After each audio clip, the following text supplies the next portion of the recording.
A horas de cerrarse el plazo para aceptar las candidaturas, Centro Democrático escogió a Gema Ormaza como nueva precandidata tras la renuncia de José Serrano. Petroecuador cerrará mañana el primer pozo en el bloque ITT, que producía hasta 5.000 barriles por día, y este año está previsto que 9 más dejen de operar. El alcalde de Quito, Pavel Muñoz, tiene 7 días para responder a la demanda que busca la revocatoria de su mandato, mientras que el alcalde de Guayaquil, Aquiles Álvarez, enfrenta una segunda denuncia por violencia política de género. Ecuador tiene que construir 37 proyectos eléctricos hasta el año 2032 para casi duplicar su capacidad de generación y cubrir la creciente demanda. 4.000 millones de dólares en glosas y responsabilidades administrativas no pudieron ser cobrados porque algunos informes fueron ocultados y otros caducaron, según el contralor Javier Torres. El comandante de la Escuela de Comandos de Imbabura y 3 cabos del Ejército fueron detenidos y son acusados de robar material de una mina en Buenos Aires. En 20 millones de dólares estarían valoradas las 4 toneladas de droga que estaban camufladas en tuberías de petróleo en la provincia de Sucumbíos. En medio de las críticas a su reelección sin pruebas, Nicolás Maduro nombra al polémico dirigente chavista Diosdado Cabello como ministro del Interior de Venezuela y controlará los órganos de seguridad que actualmente persiguen a la oposición. El secretario de las Naciones Unidas, Antonio Guterres, advierte al mundo que de no actuar para frenar el calentamiento global, el nivel de los mares crecerá hasta en 30 centímetros para 2050. Buenas noches, amigos. Comenzamos esta jornada informativa en Televistazo Estelar con novedades en el ámbito electoral. Bienvenidos.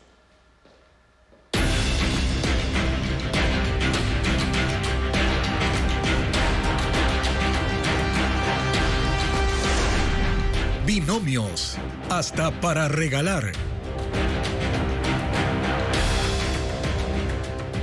Gema Ormaza es la candidata presidencial de Centro Democrático en reemplazo de José Serrano, quien declinó su candidatura este martes. La nueva aspirante a la presidencia aceptó su postulación ante el CNE. Patricio Díaz con la actualización del panorama electoral. Centro Democrático tiene candidata a la presidencia. El Consejo Político del Movimiento decidió que el reemplazo del exministro del Correísmo, José Serrano, como postulante a la presidencia, sea Claudia Gema Ormaza, manabita de 37 años, ingeniera comercial experta en seguridad, ciberdefensa y protección de datos. La nueva candidata firmó casi de inmediato y de manera reservada su aceptación ante el CNE. No se conoce más información sobre Ormaza, solo lo publicado por Centro Democrático. El candidato a la vicepresidencia es Eustorgio Tandazo, director del movimiento. Este cambio ocurre luego de que José Serrano, inicialmente candidato, declinó su postulación por seguridad. Mediante un video publicado en redes sociales, acusó al gobierno y al CNE de negarle protección ante amenazas recibidas. El exministro dijo que no puede exponerse ni a su familia. Ya que tenemos la información de un atentado con armas largas, granadas, a mi llegada a Quito y al Consejo Nacional Electoral. No permitiré, por lo tanto, que mi vida se convierta en moneda de cambio para quienes buscan atentar contra ella. Acusó al gobierno de persecución, pero además cuestionó al CNE porque no le permitió aceptar su candidatura en otro lugar por seguridad. Mediante su cuenta de X, el CNE aclaró que Serrano solicitó aceptar su nominación en un consulado de Ecuador en el exterior, lo que no está establecido en la normativa electoral. El movimiento informó que mantiene conversaciones para alianzas, es decir, que el binomio podría cambiar si esos diálogos son exitosos.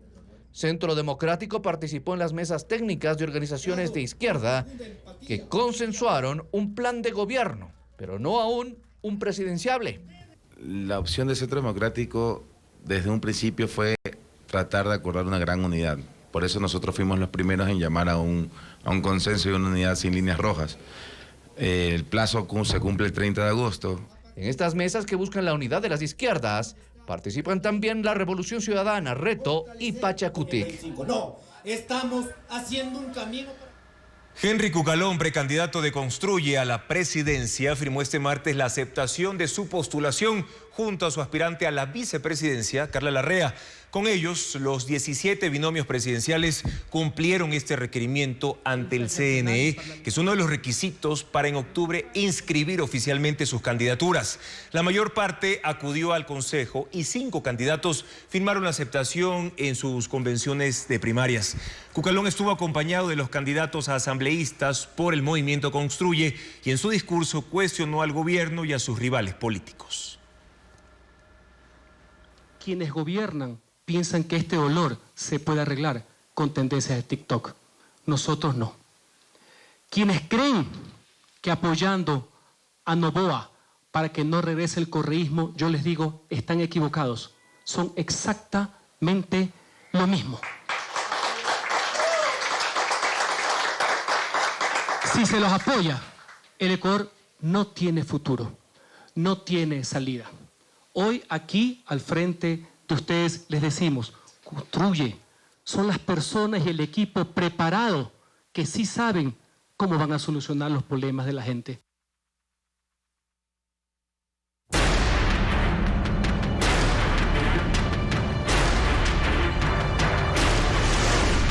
Municipio. 2 alcaldes en apuros. La delegación provincial de Pichincha notificó al alcalde de Quito, Pavel Muñoz, con el pedido de revocatoria en su contra. El funcionario ahora tiene un plazo de 7 días para responder. Valeria Navarro tiene más detalles. El alcalde de Quito, Pavel Muñoz, fue notificado con el inicio del trámite de pedido de revocatoria de mandato. El colectivo Cuida tu Voto insistió ante la delegación de Pichincha del Consejo Electoral que Pavel Muñoz incumplió funciones al ser sancionado por proselitismo político al participar en la campaña presidencial de Luisa González. El señor alcalde ha sido sancionado por el Tribunal Contencioso Electoral y tiene una sentencia en firme. Esto hace de que no haya lugar a dudas que incumplió con la ley. Y ese incumplimiento es el que nos habilita como ciudadanos a pedir la revocatoria del mandato. Es la segunda solicitud que presenta el colectivo. El alcalde Pavel Muñoz tiene 7 días para responder. Con eso, la delegación de Pichincha deberá elaborar un informe técnico y jurídico que sea puesto en conocimiento del Consejo Nacional Electoral. El Pleno del CNE decidirá si inicia o no el proceso de revocatoria de mandato. Este martes, el alcalde de Quito ha preferido no pronunciarse sobre el tema, pero sí lo hizo la vicealcaldesa María Fernanda Racines. De acuerdo a nuestra Constitución, nadie puede ser juzgado 2 veces por el mismo hecho. Pese a estar inconformes con lo que señaló el Tribunal Contencioso Electoral, el señor alcalde ha pagado la multa y ha cumplido también con la sanción de pedir disculpas públicas, y eso es todo. Las causales de revocatoria del mandato son incumplimiento del plan de trabajo. Eso no ha pasado. Si la solicitud es aceptada, el colectivo tiene 6 meses para recoger 180.000 firmas. Y se impone una segunda denuncia por violencia política de género contra el alcalde de Guayaquil, Aquiles Álvarez.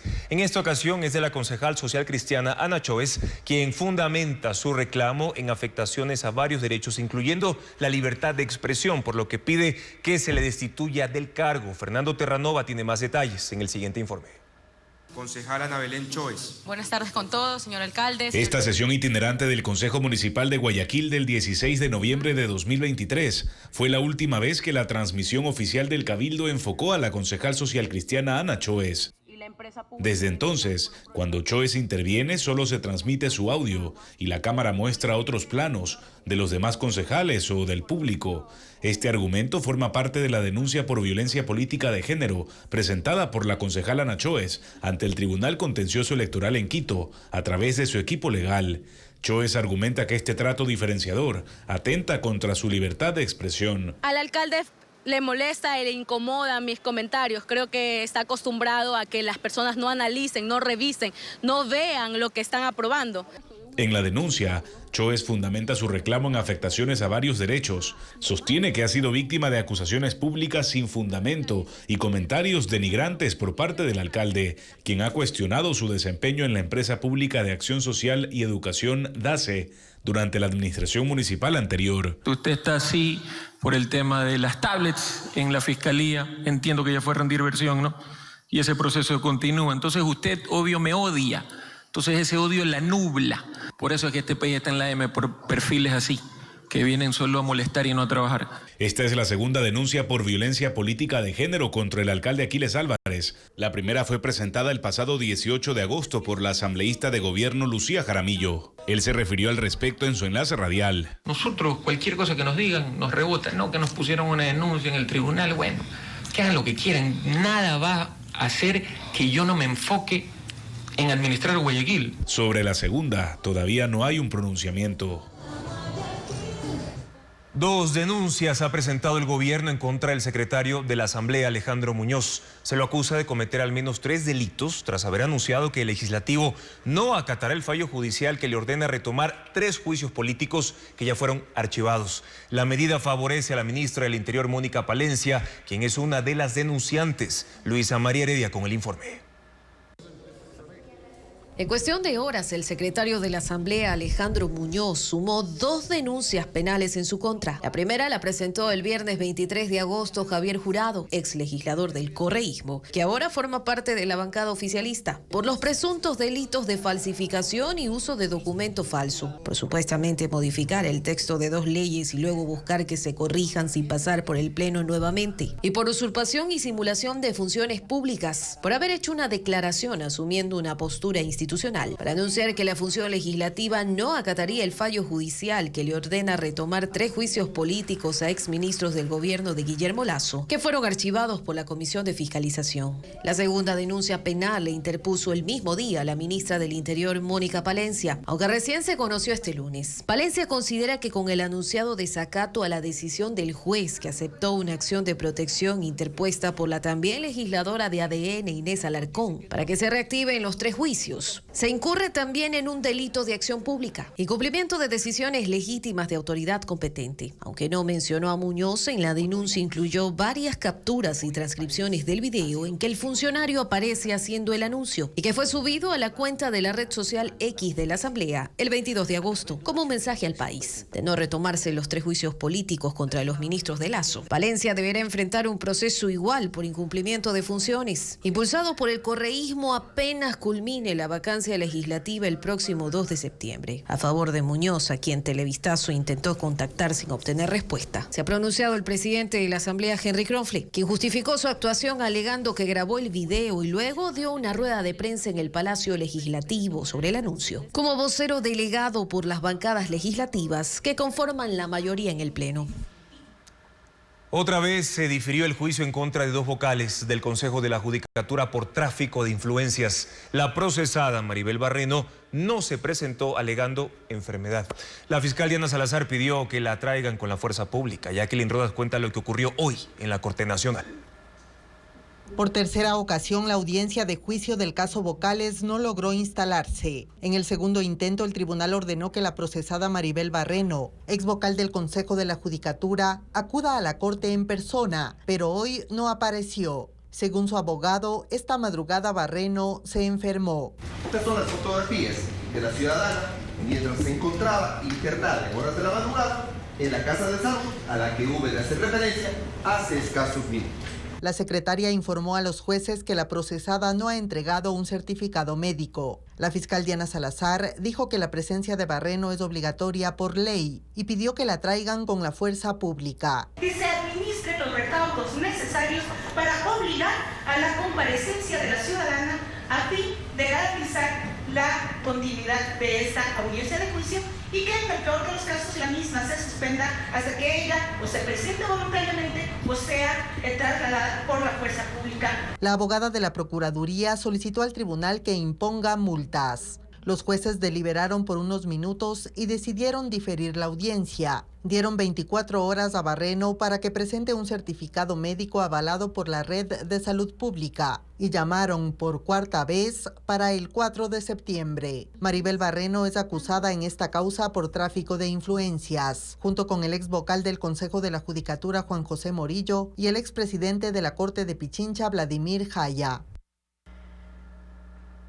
Nicolás Maduro se afianza en el poder en Venezuela y nombra como ministro del Interior y Justicia al número 2 del chavismo, Diosdado Cabello. El polémico funcionario tiene ahora el control de los principales órganos de seguridad e inteligencia, acusados de haberse convertido en instrumentos para la represión. Ocurre el mismo día en que la oposición denuncia el secuestro del coordinador jurídico del comando de campaña de la líder María Corina Machado. Nicolás Maduro refuerza áreas claves del gabinete con su círculo de mayor confianza.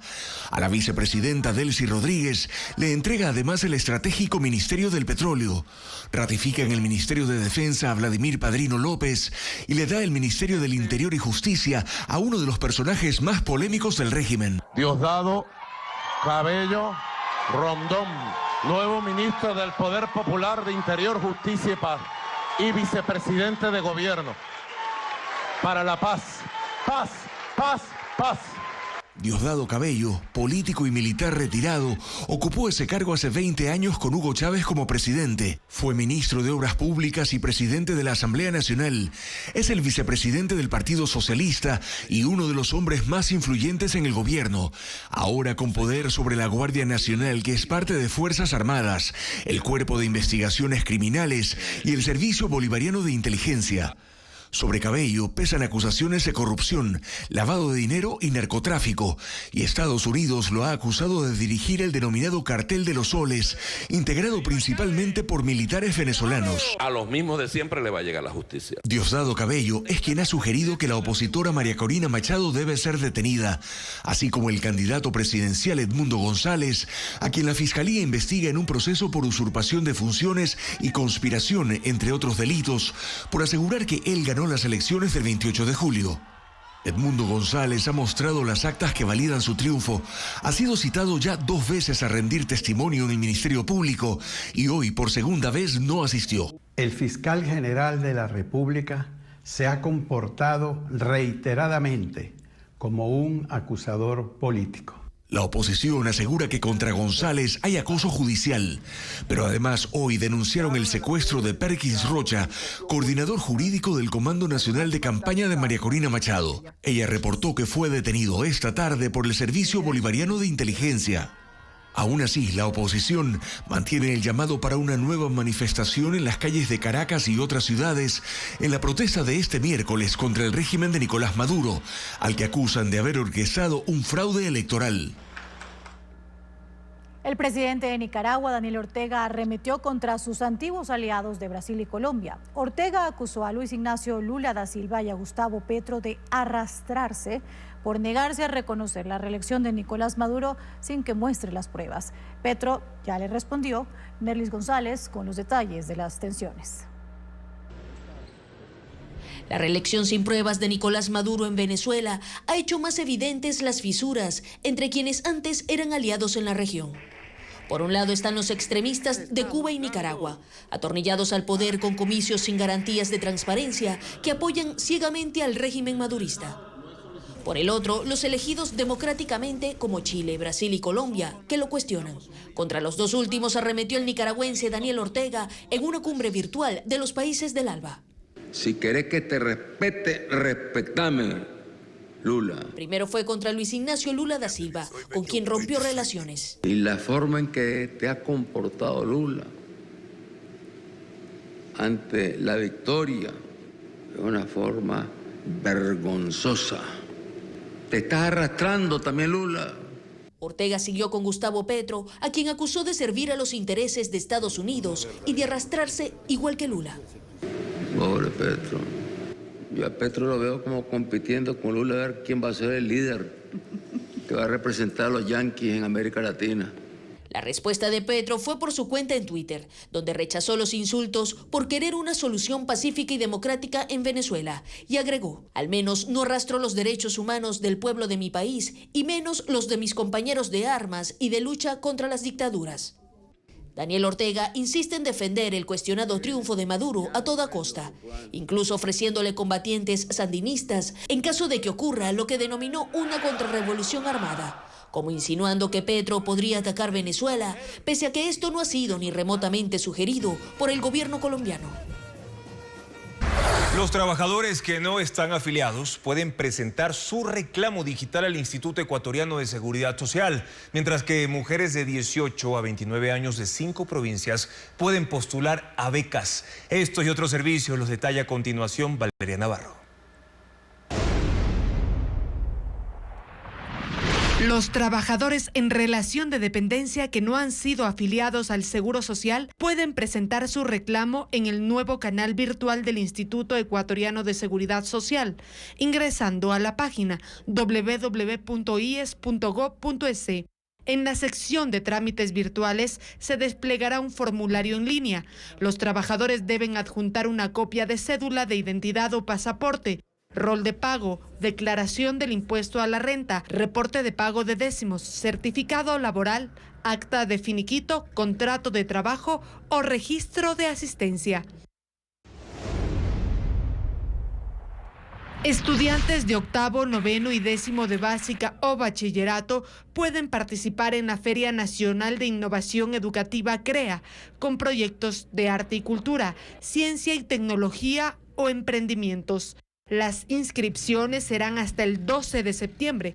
El link para acceder al formulario de postulación se difunde en las redes sociales del Ministerio de Educación. Mujeres de 18 a 29 años de Guayas, Pichincha, Cotopaxi, Chimborazo e Imbabura pueden postular al programa de becas femeninas 2024 del Universitario Tecnológico de Formación. Las becas serán de cobertura total para estudios de tercer nivel.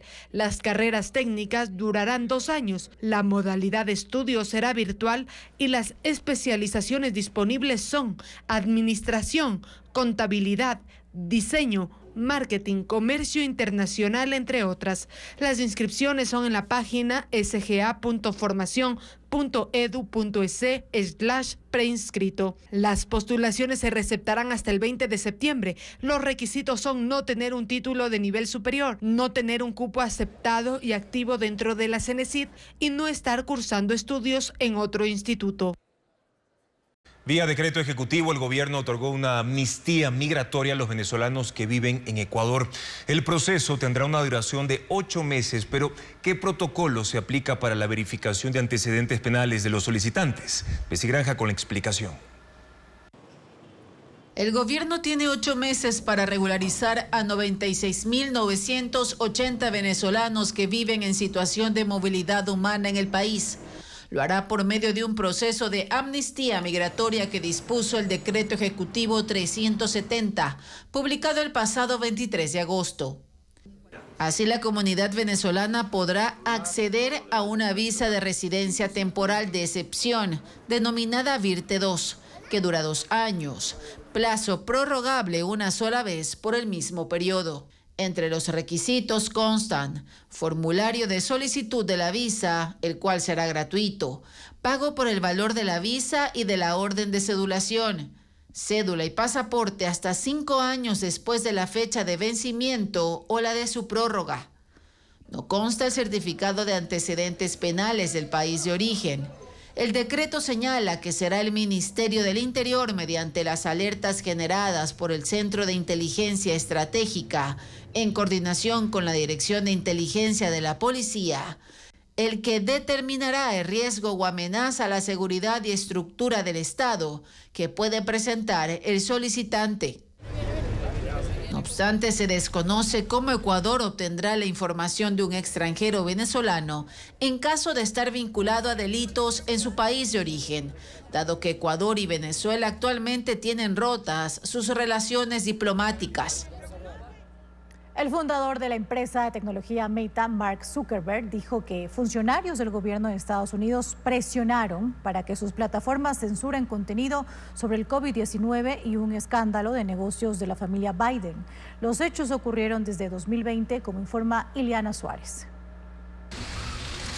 En una carta dirigida al presidente del Comité Judicial de la Cámara de Representantes, el republicano Jim Jordan, Mark Zuckerberg dijo haber sido presionado por el gobierno estadounidense y una agencia federal para censurar contenidos.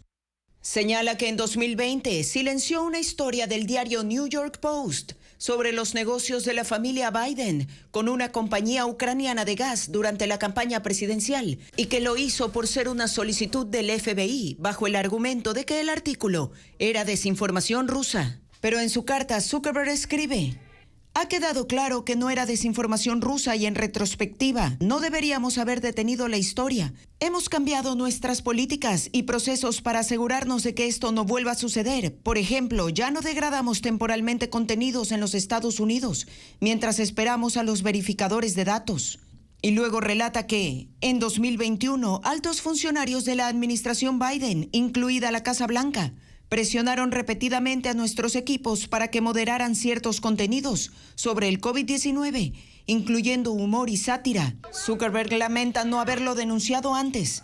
En la carta señala además que este año no hará ningún aporte económico de apoyo a la infraestructura electoral en Estados Unidos para no jugar un papel en el proceso político. En 2020, Zuckerberg contribuyó con $400 millones para las elecciones.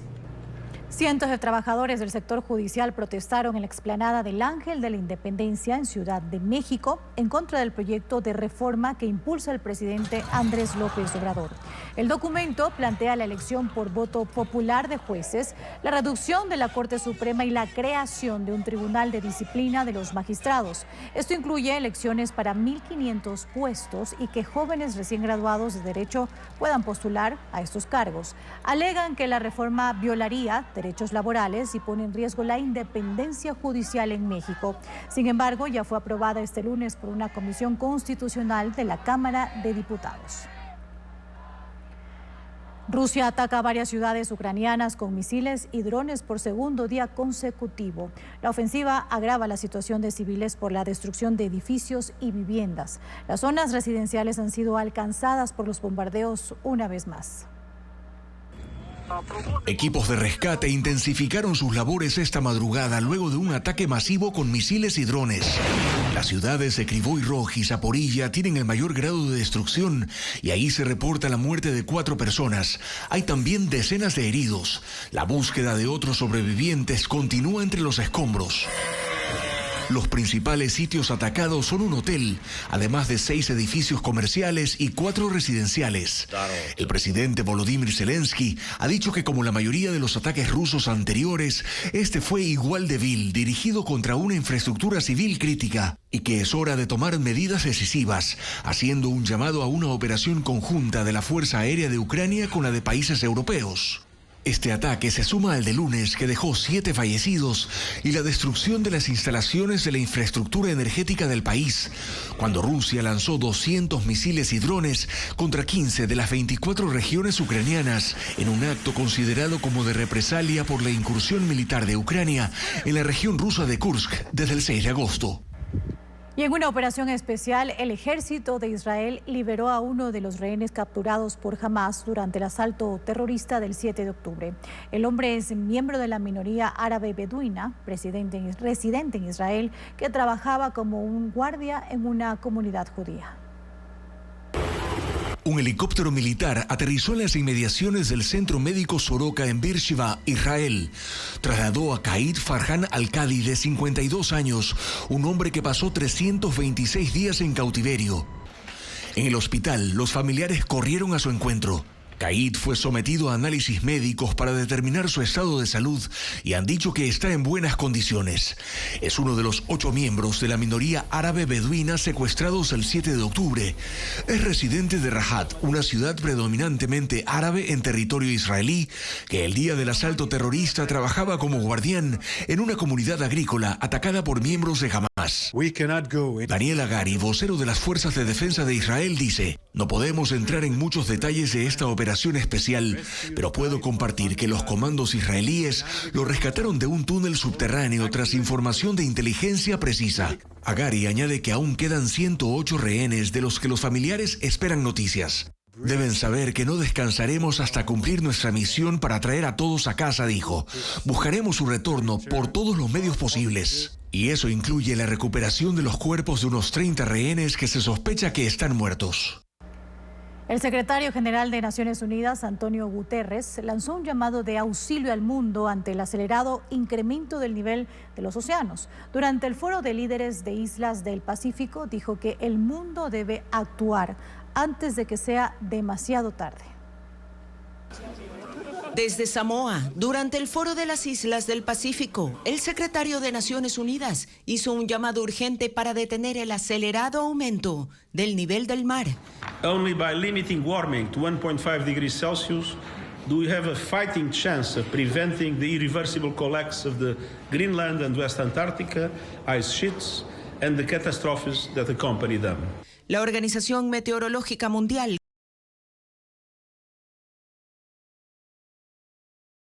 fue de más de 15 centímetros en algunos puntos. This is a crazy situation. Rising seas are a crisis entirely of humanity's making. A crisis that will soon swell to an almost unimaginable scale with no lifeboat to take us back to safety. The world must act and enter the SOS before it's too late. Guterres alerta que con el calentamiento global para el año 2050 el nivel del mar subirá 30 centímetros. Estos cambios no solo modifican el hábitat marino, sino que también repercuten en la vida.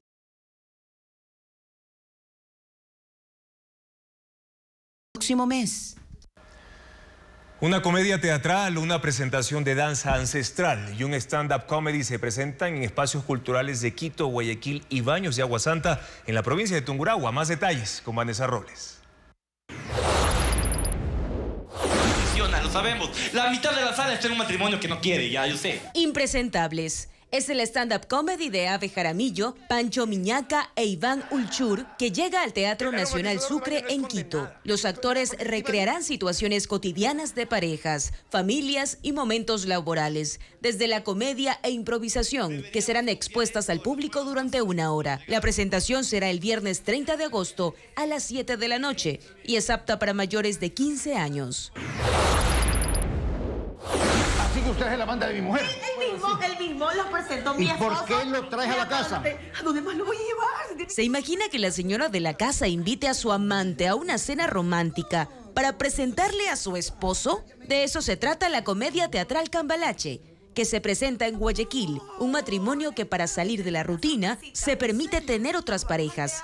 Pero el invitado de la casa se siente incómodo. La obra, interpretada por Gabriel Garzón, Marcelo Gálvez y Pamela Palacios, se presenta el viernes 30 de agosto a las 8 de la noche en la Plaza Colonia de Vía a la Costa.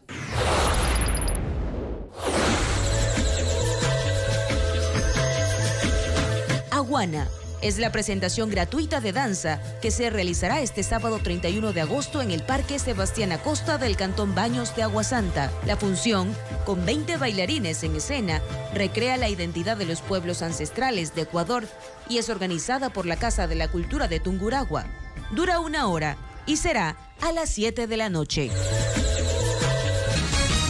La Contraloría General del Estado dejó caducar glosas y responsabilidades administrativas por un monto de 4.000 millones de dólares. El actual Contralor Javier Torres señaló que se realizó un examen interno, informa Diego Puente.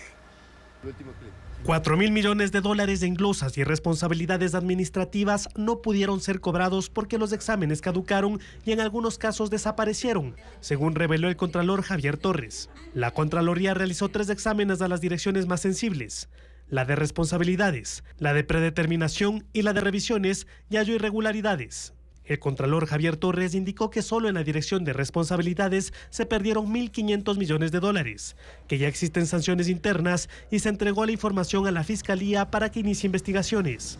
Ahí están exfuncionarios, exdirectivos de la Contraloría, los procesos elaborados, ya con resultados, no se tramitaron y prácticamente caducaron todos esos dineros. Es bastante dinero, son miles de millones. En otro caso, se auditó internamente a los funcionarios de la Contraloría que no habían encontrado responsabilidades en 3 exámenes realizados a la refinería de Esmeraldas, cuando sí hubo irregularidades en esos contratos. Hay otros casos en los que los exámenes, con sus conclusiones y responsabilidades, desaparecieron. Un examen que se hizo al ECU 911 en el tiempo de Carlos Poli, en donde llegó al despacho en el año 2016 y desapareció el examen. No lo encontramos, no asoma el examen. La Contraloría audita 3.440 entidades con 600 auditores. Ecuador tendrá que construir 37 nuevos proyectos de generación eléctrica hasta el año 2032 para contar con 7.400 megavatios adicionales. Según el Plan Maestro de Electricidad que fue actualizado ante la crisis energética que enfrenta el país, Diego Cuenca describe los costos y también el enfoque de ese documento. El gobierno actualizó el Plan Maestro de Electricidad que marca una hoja de ruta para aumentar la generación de energía dentro de 9 años. Esa vez plantea la participación de la empresa privada, que invertirá en nuevos proyectos eléctricos. El informe de 461 páginas describe un plan para expandir la generación nacional, que actualmente es de 8.247 megavatios, y hasta el 2032 deben instalarse 7.404 megavatios adicionales, para alcanzar un total de 15.651 megavatios. Para lograr ese objetivo, en ese periodo deben construirse 37 nuevas centrales de diferentes tipos de generación eléctrica, entre ellas geotérmicas que producen energía con el calor interno de la tierra, para no depender solo de las hidroeléctricas, que reducen su operación en tiempos de sequía. Estos proyectos costarán $10.456.570.000. 16 de esas obras serán cofinanciadas con capital privado, tal como lo establece el reglamento de la Corporación Eléctrica del Ecuador CELEC, que se aprobó en julio pasado. Estas previsiones servirán para cubrir la demanda de energía que aumenta cada año. En el 2024, el consumo promedio es de 32.157 gigavatios por hora. Y la proyección es que para el 2032 la demanda será de 50.544 gigavatios por hora. Según el Plan Maestro de Electricidad, para este año tenían que entrar en operaciones 2 proyectos de generación, pero solo uno estaba definido, el de Ayuriquín, que forma parte de la hidroeléctrica Toache Pilatón, que producirá 205 megavatios. Sin embargo, el Ministerio de Energía anunció la semana pasada que sus operaciones empezarán en el 2025. 4 militares fueron detenidos en Imbabura durante un operativo antiminero. Los uniformados custodiaban 3 camiones con material aurífero de las minas de Buenos Aires y son investigados por pertenecer a una presunta red de minería ilegal. Pero, ¿cómo se descubrió lo que hacían? Paul Romero tiene la respuesta. Una llamada anónima delató a un teniente coronel y 3 cabos del ejército que custodiaban 3 camiones con material aurífero de las minas de Buenos Aires, provincia de Imbabura.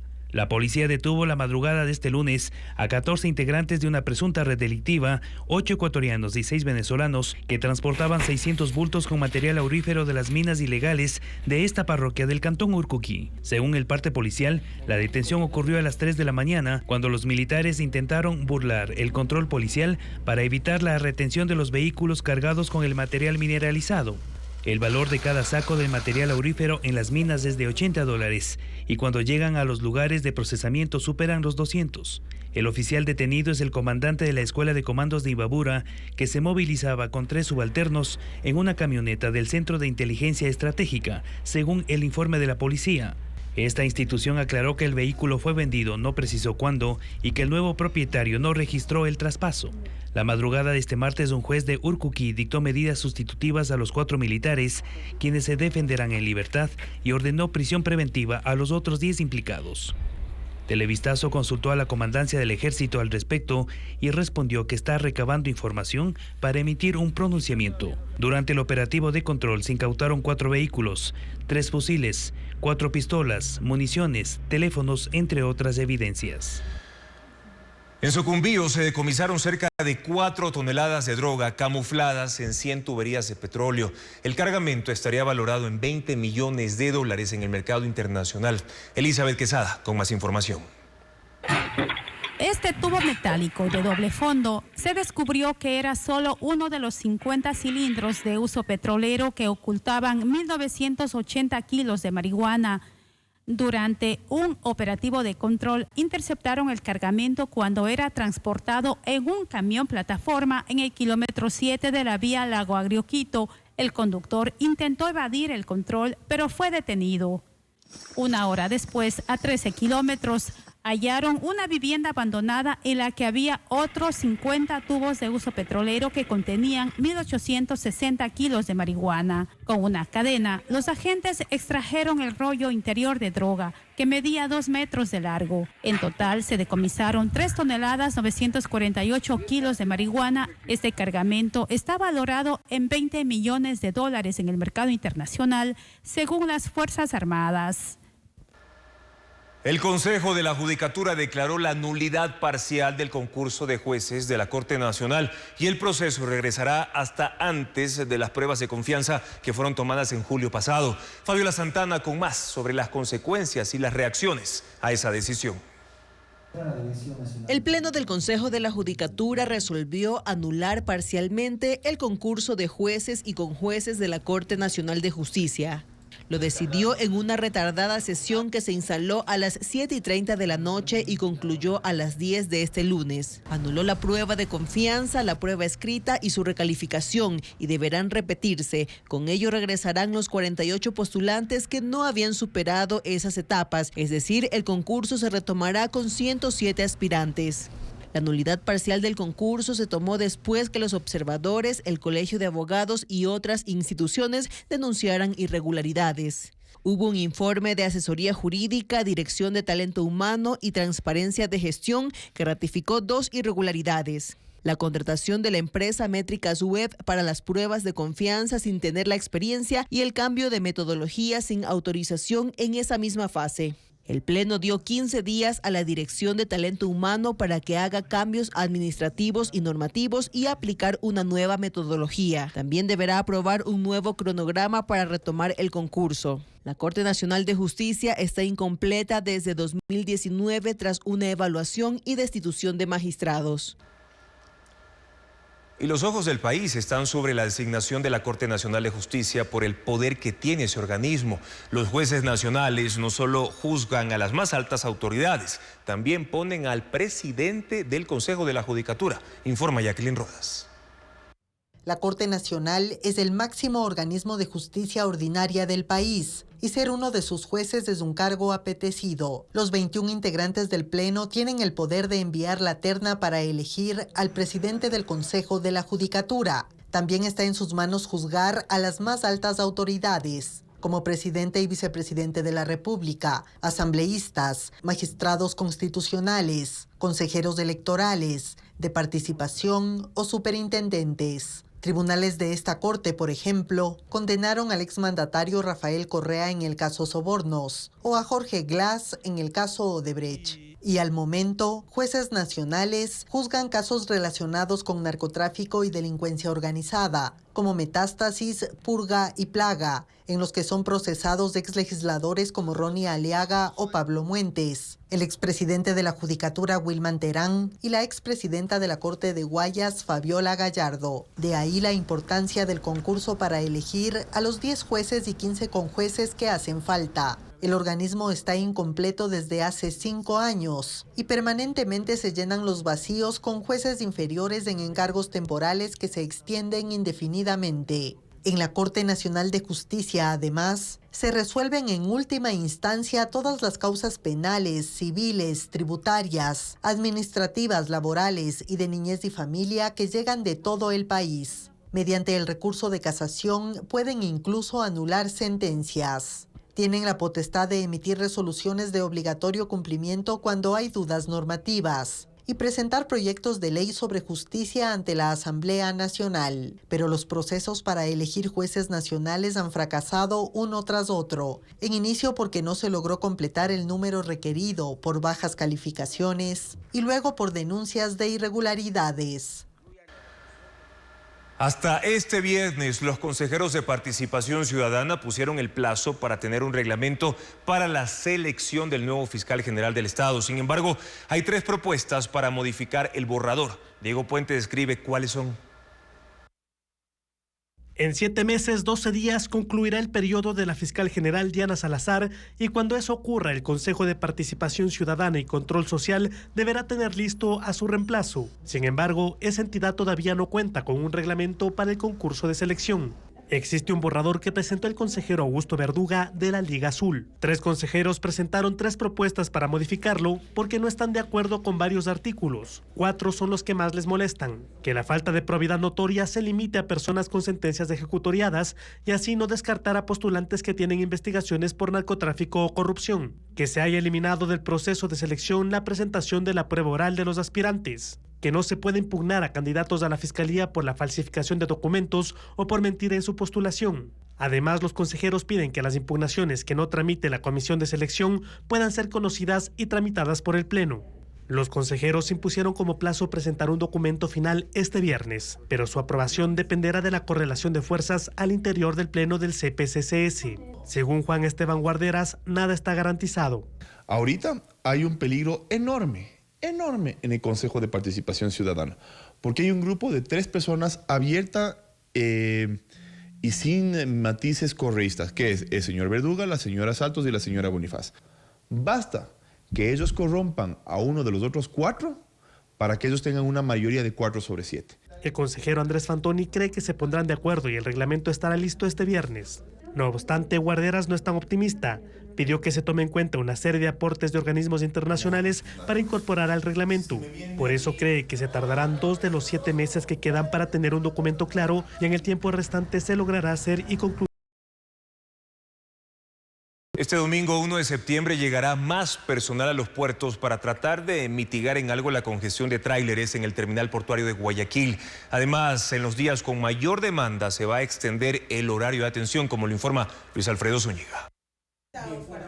Los transportistas pesados del país se reunieron este martes con los representantes de la aduana, el Ministerio de Transporte y los puertos. Se pidieron soluciones concretas ante el congestionamiento de tráileres que ocurre sobre todo los miércoles, jueves y viernes en los exteriores del terminal portuario de Guayaquil, TPG. En el sur de la ciudad, el SENAE informó que el domingo ingresarán 50 nuevos trabajadores y de ellos 15 estarán en Guayaquil y se encargarán de descongestionar la importación de carga en los puertos, incluyendo TPG, que es el de mayor demanda en el país.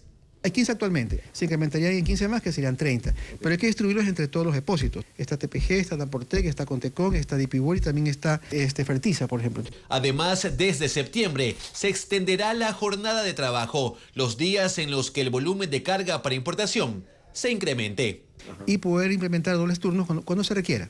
Los transportistas señalaron que si se agilita la desaduanización de la carga de importación, eso abrirá espacio para que los tráileres que llegan con carga para exportar, que son los que se agolpan en los exteriores, podrán circular. El gremio también dialogó con el director de TPG, quien les aseguró que se abrirá un espacio dentro del puerto con capacidad de 100 a 120 contenedores para que circulen los carros pesados.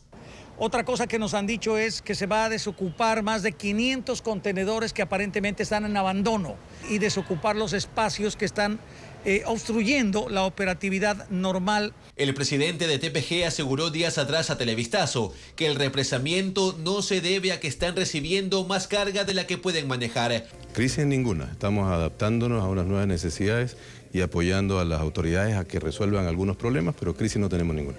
El subsecretario de Puertos iniciará una auditoría. Una inspección minuciosa, técnica de la capacidad operativa del puerto. Dicha investigación tomará entre 3 y 4 meses, según el subsecretario, y si se observa sobrecarga, puede derivar en sanciones y quitar permisos de operación.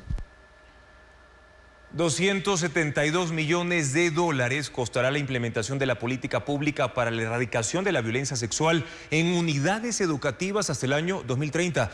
El presidente Daniel Noboa decretó esta política pública en cumplimiento a la sentencia de la Corte Interamericana de Derechos Humanos, que ordenó al Ecuador mejorar la prevención y también la atención a la violencia sexual en escuelas y colegios. El 24 de junio de 2020, la Corte Interamericana de Derechos Humanos ordenó en sentencia al Ecuador mejorar la prevención y la atención a la violencia sexual en las instituciones educativas y garantizar el acceso a la justicia y una reparación integral. Dio plazo de 1 año y desde ese tiempo se han tomado algunas medidas que fueron analizadas por Human Rights Watch y sobre las que elaboró un informe titulado Como poniendo parches. El tema de violencia sexual en escuelas y colegios es un asunto crítico.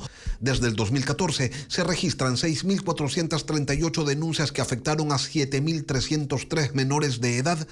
Los delitos fueron cometidos por docentes, directivos, conserjes y otros estudiantes. El gobierno, a través de la Secretaría de Planificación, aprobó en abril la política pública para erradicar la violencia sexual en el ámbito educativo. Allí también se determinó que se requería de $272.2 millones para la implementación de distintas acciones hasta 2030. 4 meses después, se emitió el decreto que hacía falta. En él se declara a la política pública para la erradicación de la violencia sexual como nacional, prioritaria e integral. Pero el decreto no es suficiente a criterio de Geraldina Guerra, activista por los derechos de las mujeres. Sostiene que se necesita urgente de una hoja de ruta. ¿Qué van a hacer cuando identifican una víctima de violencia sexual?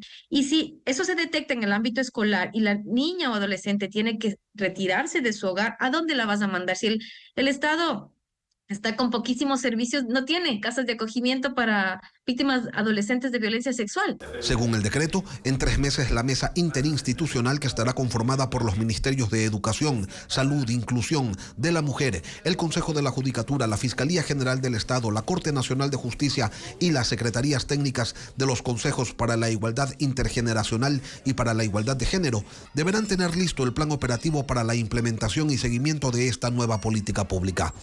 Pero mientras esto no esté listo, las dudas se mantienen. O sea, un plan de acción también es un papel. Pero yo me pregunto, el ministro de Finanzas, espero que ya sepa que hay este decreto, que es prioritario el tema de atender los temas de violencia sexual en el ámbito educativo, y ya esté disponiendo y viendo de dónde va a sacar las partidas y no lavándose las manos diciendo que no hay dinero. Necesitamos una política pública que se concrete en la vida, no en los papeles. Y añade que en todo el territorio nacional existen mesas interinstitucionales, pero que nadie les da seguimiento, nadie dispone de acciones concretas a desarrollar. El temor es que las buenas intenciones se diluyan y el problema y el horror del abuso sexual en escuelas y colegios continúe. El padre de los hermanos desaparecidos Andrés y Santiago Restrepo padece una insuficiencia respiratoria crónica, una parálisis diafragmática y total del cuerpo.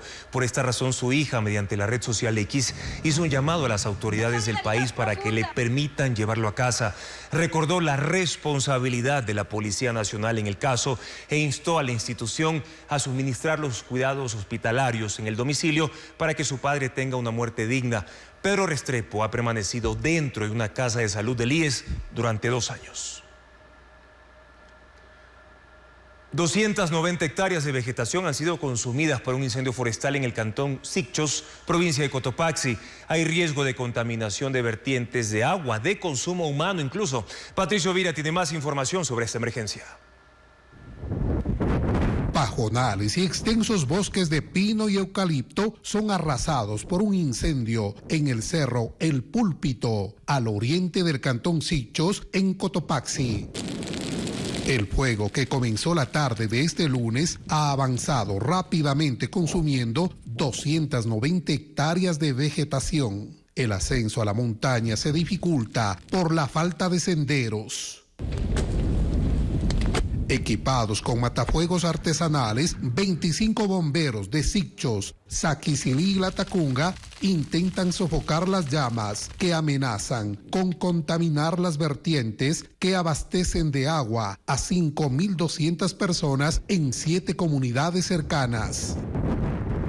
En el cerro El Púlpito habitan conejos, pumas, tigrillos y unas 20 especies de aves que ahora están en peligro por el incendio forestal. A la misma Secretaría Nacional de Gestión de Riesgos, al presidente de la República, exhortamos de que nos ayuden con helicópteros de ser posible para poder controlar y apagar este fuego.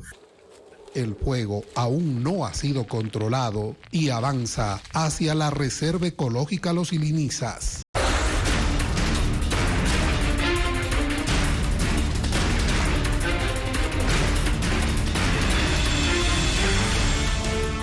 Hace pocos momentos en la Unidad Judicial de Quito terminó la audiencia sobre la acción de protección planteada por Fernando Muñoz para recuperar su cargo de presidente del Tribunal Contencioso Electoral, pero sus argumentos no fueron acogidos y su destitución del cargo se mantiene. El fallo será apelado.